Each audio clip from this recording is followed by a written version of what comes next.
Hi, everybody. Welcome. My name's Barbara. My company is the HSP, entrepreneurcoach.com. Today I'm interviewing Maggie France. I wanted to say Scott, but you just got married, so your name changed. Congratulations.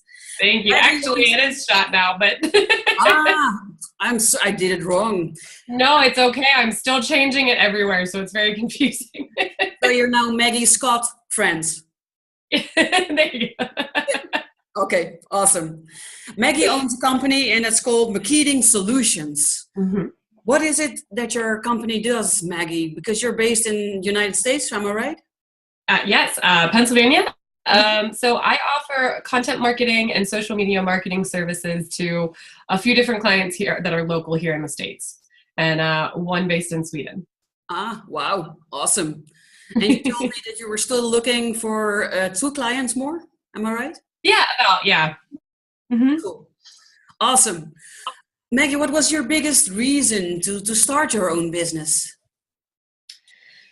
That's a really good question. So I'm, along with being highly sensitive, I'm multi-passionate. Mm-hmm. None of the work that I was doing was meeting any of those passions. I graduated in the height of a financial recession here in the United States, and I had job after job for about 10 years. And none of those jobs were fulfilling or sustaining me. So it really was starting to drain on me emotionally and physically. Mm-hmm. And there was a turning point where I said, I can't do this. You know, I'm so unhappy. I'm so frustrated. But I had my health. I had just started at the time dating my husband, who would be my husband. And then, you know, I should have had all these reasons to be happy, but I was unfulfilled and I was very unhappy. Mm-hmm. So there was something that needed to enter my life, and I didn't know what it was until I made the leap and became an entrepreneur. And it was like an aha moment. Yeah, really. That was also one of my questions. Which step in your entrepreneurial path was a aha moment for you? But that was already this one. Yes. It was actually the start of it. The crux of it was, you know, this is what I've been searching for. This is what I needed. Wow, awesome. What do you notice are the top three benefits of being an entrepreneur? The top three. I think working for yourself, you know, pride is an important thing. To take pride for your work, to take an interest in what you're doing, and to be proud of what you're putting out there. Mm-hmm. You know, when you're working for somebody else, sometimes the ownership becomes theirs. So when you're working for yourself, when you're in business for yourself, you're sustaining yourself. This is what I'm doing. So I think that was really important for me. I think the flexibility. I was forsaking my health a little bit. So I had no energy. So I couldn't go and work out and do the yoga or the mountain biking or, you know, whatever I needed to do. And now I can take a break at 10 in the morning or at 2 in the afternoon and go do what I need to do. Yeah, sit outside when the sun shines or whatever. Exactly. I can work till 10 o'clock at night, or I can, you know, take an early day. But for me, that's also very heavily tied to the way my creativity works. Mm-hmm. So I'm not somebody that can chain myself to a desk and expect to be able to be a productive person. Yes. Sometimes hours. Exactly. So sometimes I need to be able to, when I'm hitting a creative block, get up and take the dog for a walk, or get up and go in the backyard and do some gardening. I knit, so maybe to pick up a project that I'm working on and work a couple of rows. It's amazing what it does to jumpstart your creativity again. So I think the ownership or the pride, the flexibility, and to be able to create or work within your own workflow, to really stop fighting yourself and your creativity and pounding your head against a desk or a wall, and be able to do what you need to do to keep that process, that productivity flowing. Yes. And that can change from day to day. So you're really able to feel connected with yourself and to do what is right for you at that specific moment. If that's working or gardening or crocheting or knitting or walking the dog or whatever. Exactly. Yeah. Amazing. I recognize that. For me, it's the same. Yeah. What has changed in your life now that you've become an entrepreneur? Oh, so much. I mean, just to be happy and healthy is a huge thing. Mhm.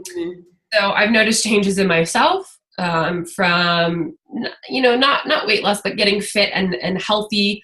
I'm stronger than I ever was. I'm learning. I have my mind is just rejuvenated now. So instead of focusing on the negative, there's positive space to go learn things, to pick up a book and read, to go start trying to learn a new language, or, just explore and do things. So my life is fuller. I'm getting out, I'm getting, and exploring my own city. I'm traveling. There's all these kinds of things that happen when you make the leap from a very negative space to a very positive opportunity. And don't get me wrong, when you're an entrepreneur, there's no safety net. We talked about, there's no guaranteed paycheck. There's no unemployment if you all of a sudden fail. So you Yes, need to stay focused and you need to work hard, but there are rewards for those things. exactly. And it's the freedom to do things and the freedom to be happy and to be yourself, But that's and to also even be immediately introspective. reflected in your company. Eh? Yeah, the better you feel and the happier you are, the better your company does. Exactly. That's so true. Right. Um, what would you never have accomplished if you had not started your own company? What I never have accomplished. I oh I we When I started my own company, we were in an apartment, and it was wonderful and life was great. Um, but I had the energy to take on more things and to do more things. And I think that kind of reflected in my husband as well. And we bought a house, Hmm. within, I think, a year. So now I've doubled my office size, which is great. Um, but that was really important to us to have our own home. And I know, depending on where you are in the world, that's normal or not normal. But here in Western Pennsylvania, that's kind of a big thing for a lot of young couples. So I think we surprised ourselves with how quickly we were able to do it, Wonderful. and how, we thought it was going to be stretching ourselves really thin. But with what we're able to do and what we have coming in, and being able to have that flexible schedule, we were able to make it happen. So I think that is something that never really would have happened, or wouldn't have happened quite as soon, if I had stayed and worked for somebody else. That fear that Congratulations. was gripping me, um, when I was thinking about starting my own company, I would have, put that on to other things.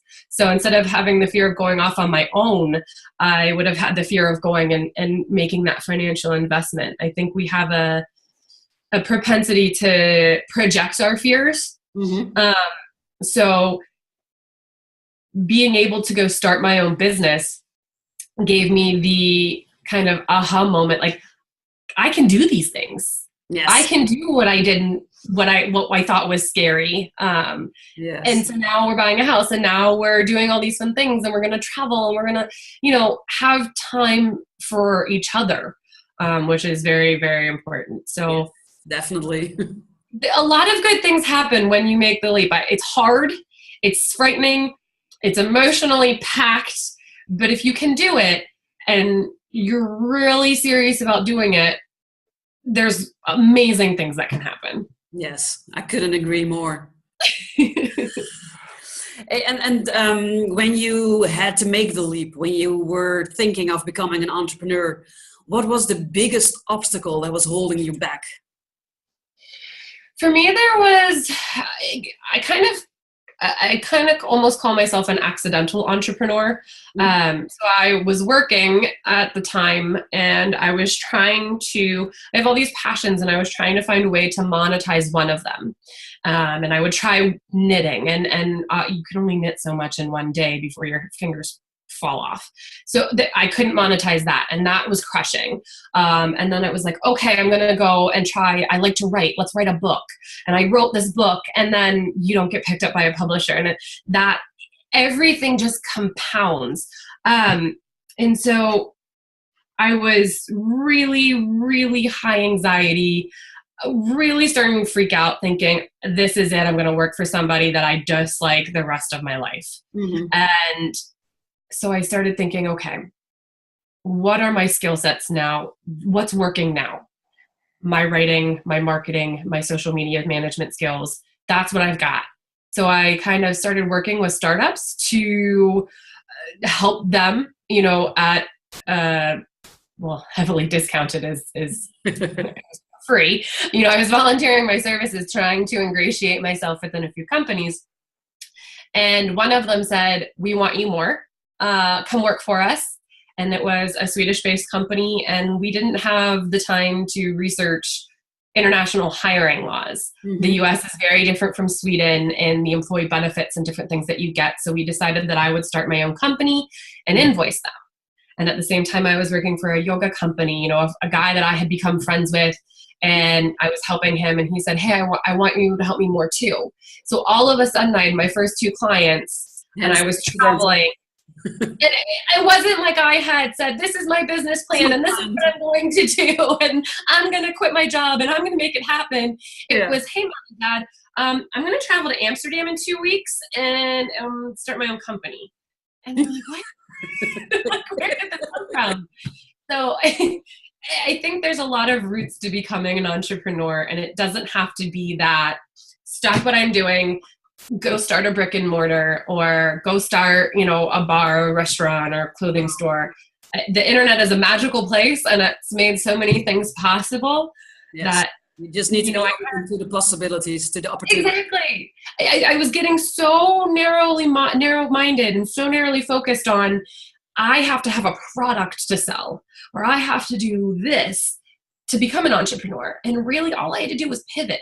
Yeah. Take what I was already doing and go do it for myself somehow. Yeah. It was building relationships and networking and doing different things that made that happen. Mm-hmm. Incredible. Inspirational. Thank you.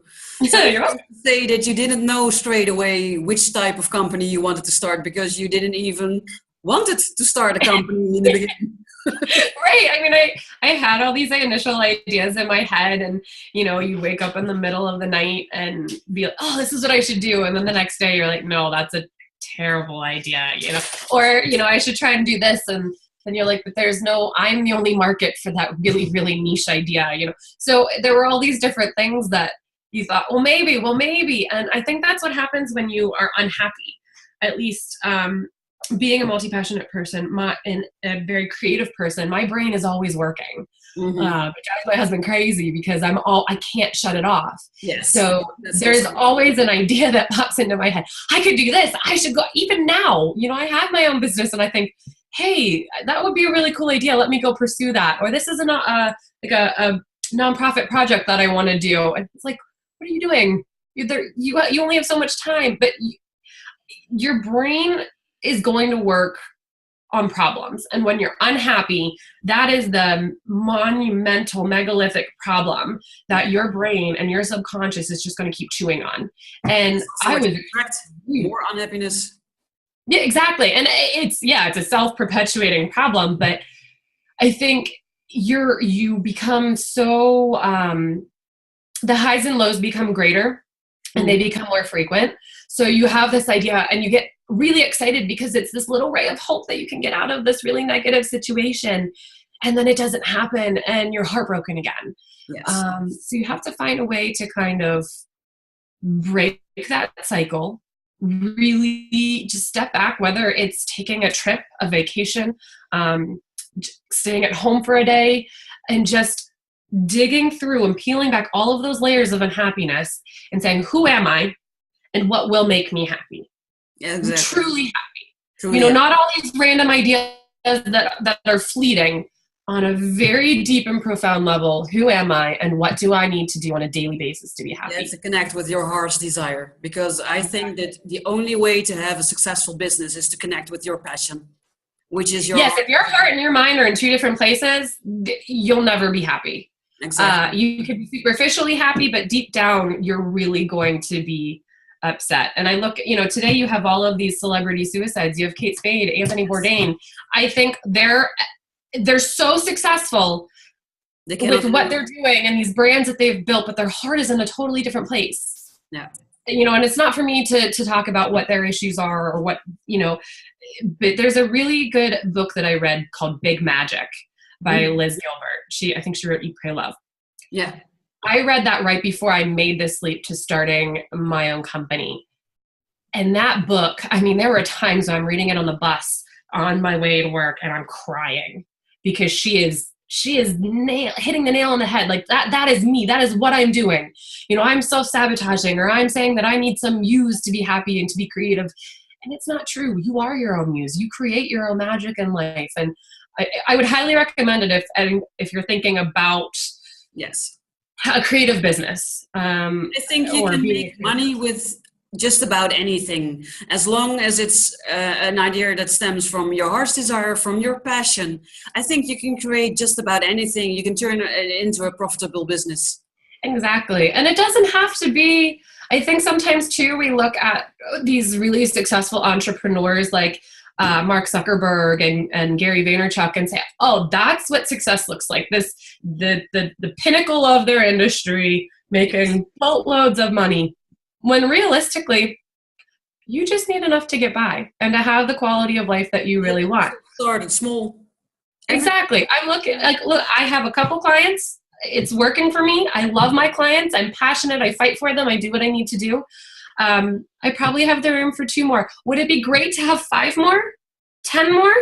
Great. Yeah, I might be able to hire somebody and grow. But for me, where I am right now, that's not what happiness looks like. No. My happiness is being directly involved with my clients. I have, X amount of energy and time to give them and still have some left for myself. And that's where I am. Sounds amazing, Maggie, really. So which things of your entrepreneurship do you enjoy the most? Oh, which things?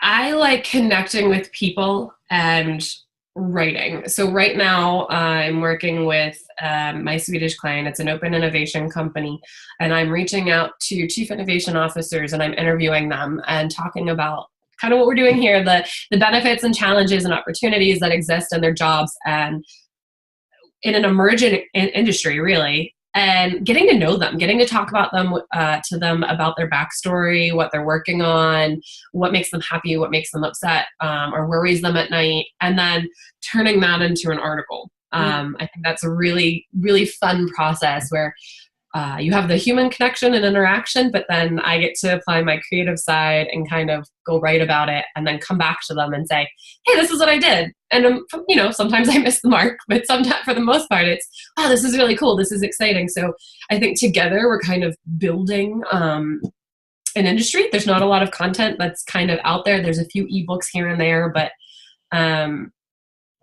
to take what I'm passionate about and to build something new is really exciting. And I think that's probably what I enjoy most about being an entrepreneur right now, where I am in this space. You have the power to create just about anything you desire. Exactly. And it's really, it's taking that and doing it intelligently. Before I was a lot of times creating just for the sake of creating. When you're working for somebody else, especially in a career with like writing or something like that, you're using your creativity for what somebody else is telling you to use it for. And being an entrepreneur, I'm able to say, this is what I want to create. And then the energy, the creativity, it just pours out onto the page. Yes, but it's also very rewarding to see your idea grow and then to see it become successful and you think, oh, but that's my baby. Exactly. And to see other people kind of take your idea and say, this is wow. And you're like, yeah, that was me. I did that. Yes. Look at me go. Yay. Yeah, exactly. Yeah, exactly. And can you remember maybe from earlier or maybe even now that do you sometimes suffer from the I'm not good enough syndrome? Oh, every day. And I hate it, but it keeps me humble and it keeps me hungry. I had the pleasure of talking with you about my website right now and how I'm redesigning it and I'm retailoring my services. So I'm in about the second year of my business now. The first year it was, I will be anything to anybody as long as it's writing or it's in social media. And now I've kind of learned from that what works, what doesn't, what I like doing, what I don't like doing. And I've got that first year of success under my belt that says I can do this. Yes. And I know I can do it with these 3 things. So I'm taking what I did and what I learned from it and going into what I want to be doing more. You know, I'm making another pivot or shift. But I'm also now redoing my pricing. Because look, I'm good at this. I know I can do this, but at the same time, when it comes to asking for money for those things that you enjoy doing, especially something as like not concrete as creativity or writing, yes. It's horrifyingly difficult to put a price tag on it. And you have to take a step back and say, what is my time worth? Yes. And then again, you have this existential crisis on what am I worth? What is my time worth? And you start to have those feelings of self-doubt and negativity creep back in. But that, I think, is a great thing because, like I said, it keeps me humble. I'm not pie in the sky asking for $300 an hour or, it helps me kind of walk that tightrope and ask for enough that, is worth my time and worth my energy and that I can stay in business and keep doing this. But that also enables me to help those newer, younger clients who really are the ones that need the content marketing and social media marketing services. That's a big company needs to keep perpetuating their brand and putting themselves out there and beating kind of that Google algorithm. But it's those young guys, those me's of other industries that really need the help. So by able to kind of have confidence in myself at one moment and then also kind of doubt that at others, it just keeps me right within the bounds of where I want to be. So it's a negative and I hate it. I abhor those feelings that pit in your stomach, but I'm able to, like the fear and all those other negative emotions that come from taking the step to being an entrepreneur, you're able to use it, to fuel or... You feel the fear and you do it anyway. Exactly. Like before there was a point in my life where being a highly sensitive and very emotional person, I would just try to push all emotions away. And emotions are like a stream. The more you try to build up a dam, the greater the force it's pushing against that dam becomes. Yes. And eventually it's going to break through and it's going to knock you on your butt. And it's terrible. It's a terrible feeling. So I really started doing a lot of yoga. I got my yoga teaching certification to kind of help explore and learn how to deal with my emotions. And I learned not to hate them. We feel emotions for reasons. They're what keep us alive, but keep us going. They're what help us enjoy life. Yes. And I had this wonderful yoga class the one time where a teacher said, stop pushing everything away. We always try to be in this moment. And as an attempt to be in this moment, we push every negative thing that ever happened to us, every negative feeling away from us. But that's forged who you are. So to do that, you're denying yourself. Your heart and your mind are in 2 different places, like we said before. So to learn to not fight those emotions, not dwell in them, you don't need to wallow in the negativity and the self-doubt and you have to acknowledge them, beat yourself up, but to be able to acknowledge them, to use them is a very healthy, powerful thing. Yes, a very, very powerful thing. I agree. Yes. Yeah. Because emotions, they are made to be felt. And that's why they're called emotions. So it has no use pushing them away and being in denial because they will come back 20 times, 30 times, 40 times stronger than before. So they are meant to be felt, but wallowing in them is the other opposite, which is also not good. So what I usually do is I give myself permission to feel the emotion for a set period of time, and depending on what it is, it can be 5 or 10 minutes, but sometimes I allow myself to cry for an entire hour. just because it needs to go out, and it's a lot, and sometimes you need a good cry, you know. But then It's cathartic. It really is. yes, exactly. But after, I always reward myself for letting out the emotion, and then I'm going to do something that I really enjoy, whether that be walking in nature or giving myself one of my favorite ice creams, or there you go. To get myself some Chinese because I don't have to cook and I love eating Chinese, or things like that, you know, and that's a good thing. Yeah, there's an emotional intelligence that exists within us. You know, you have your actual IQ, and then there's the emotional intelligence. And unfortunately, some of us are born with it, and some of us have to work to find it. And I think as a kid, there were some things that happened. You know, I lost some people very close to me, and that just set my emotional intelligence way back. And I spent years being, again, highs and lows, and just not knowing how to work with it or control it. And it took really hitting rock bottom at a couple of different jobs back to back to back. Yeah. And actually being dragged to my first yoga class, and then, you know, going and spending a week on the beaches of Mexico to work through all of those emotions. The poor people on my yoga teacher training, I think I cried after every practice, but there was just so much built up within me that needed to be processed. Yes. You know, it was like taking a rag that's been used over and over and over and wringing all the dirt out of it at one point. And eventually you get back to being, you know, clean and usable again, but it takes a lot of work. Yes. And I think we are so afraid to allow ourselves to feel that, to get back to that equilibrium. You know, sometimes you've got to walk through the muck to get back to healthy.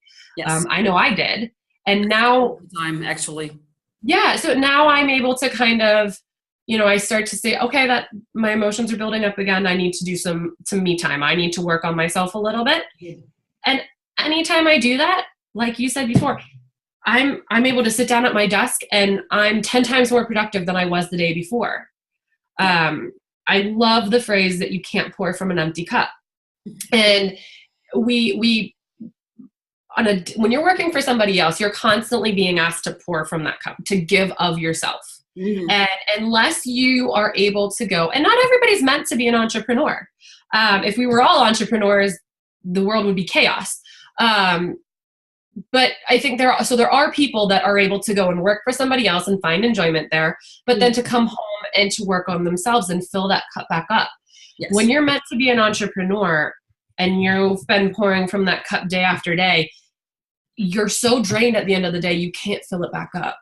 Exactly. Or it's very hard to. It's the last, you don't have the energy to get up and do it. So becoming an entrepreneur was the only, I didn't know it. Like I said, I kind of stepped into it accidentally, but it was the only thing that now I see that would make me happy. Yes. And I will. The way to happiness. Yeah.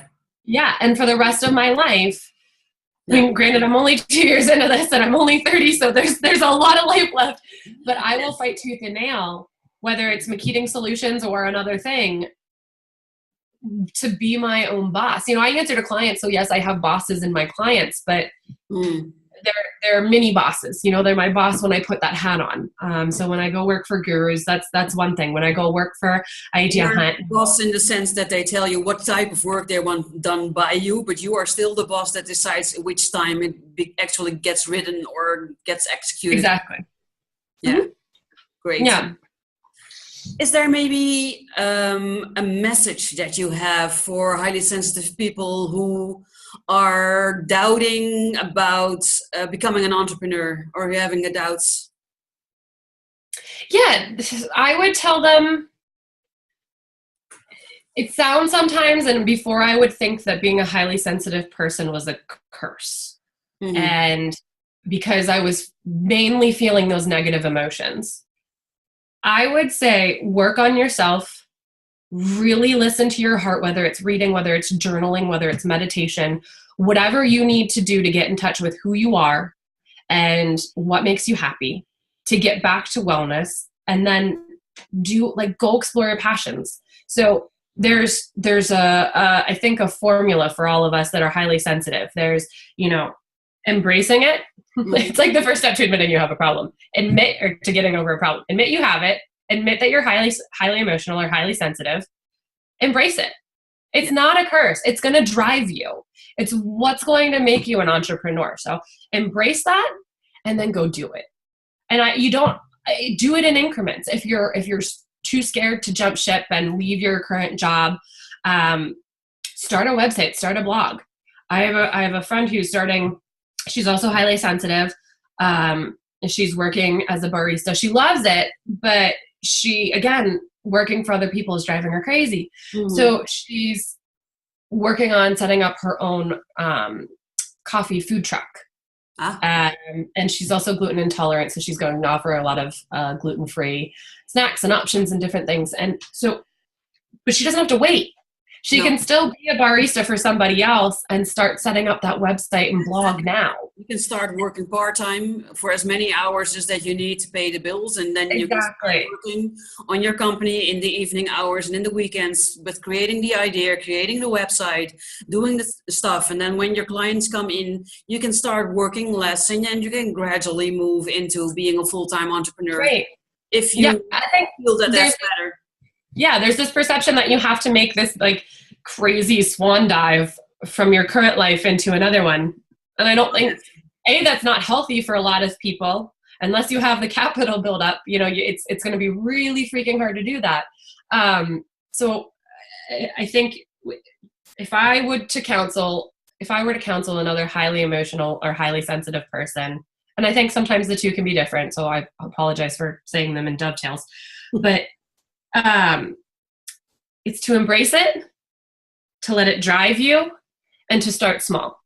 Yes. Every step towards your dream is one step closer to it. Exactly. But to think that you have to get there in this all-out sprint, I tried it. It's not fun. No. And it's also not necessary. So indeed, feel what suits you. Feel what is right for you. I was one of the crazy ones who gave up her job and dived in full frontal.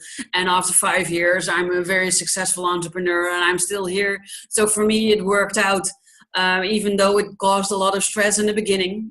But it worked out. But if you don't feel that that is the path for you, walk your own path. Feel what is the right path for you and make it happen. Yeah, I think that just think of the word entrepreneur. It essentially means you're going out on your own. Yes. Your personality is going to be different from every other entrepreneur. So you can read every entrepreneurial success story. You can read everything that everybody else is doing. But to apply their success or their strategy to you, it doesn't make sense. No, they are not you. So what works for them might work for you, but probably not. And I hazard to guess that even though you made a direct move from one to the other, there was quite a period, I would say that there's probably a period of time in the evenings and waking moments outside of your day job that you were thinking, hey, I can probably do this. Yes. Or this is another opportunity for me. I started a company for a long time, but I let myself be held back by fears. I thought, well, I first need to have this diploma, and I need to have that diploma, and I need to have knowledge of this, and I need to have a website. It needs to be good looking, and the text needs to be perfect, and the SEO needs to be perfect, and you get the drift, all those kinds of thoughts, and I let them keep me back from actually starting. And then one day I lost my job and I decided I was going to start for myself, and I was making the preparations, I was writing my business plan, and I was doing all the things. And then suddenly I got offered a job at my dream company. The company I always thought, if I could ever work here, then that's the summum. This is wow, you know? And I got offered that job, and then I had to choose, do I pursue still my entrepreneurial steps and creating my own company, or do I go and work at the dream job?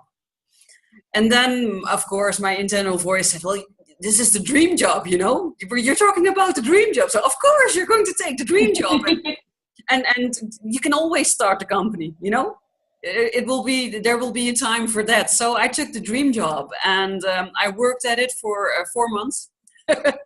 And then the dream job turned out to be not so dreamy at all. And the people were definitely not dreamy. And the work was anything but dreamy.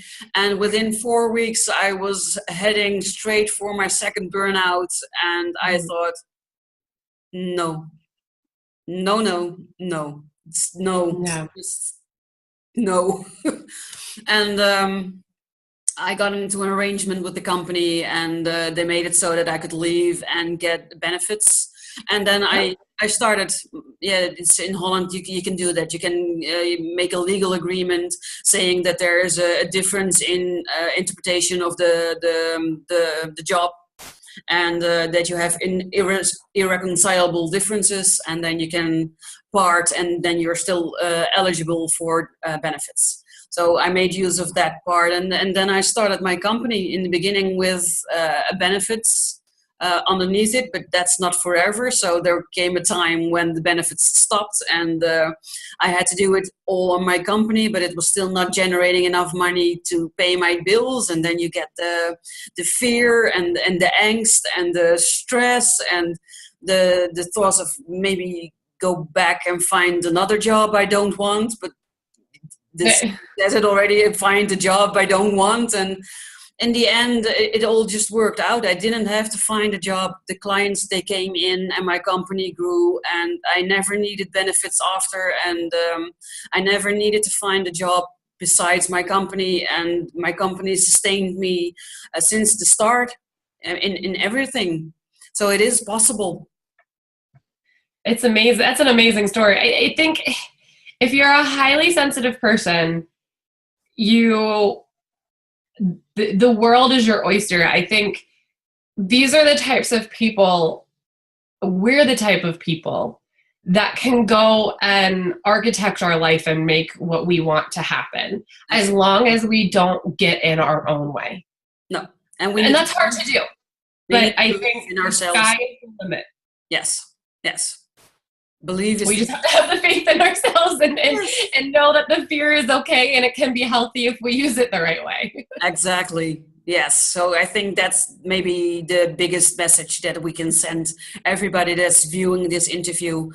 Be true to yourself, believe in yourself, and have faith that if you connect with your heart's desire and you find your passion and you start a company in it, that you will be successful and happy. Yeah. Agree? That's the magic. Yeah, totally. Yeah.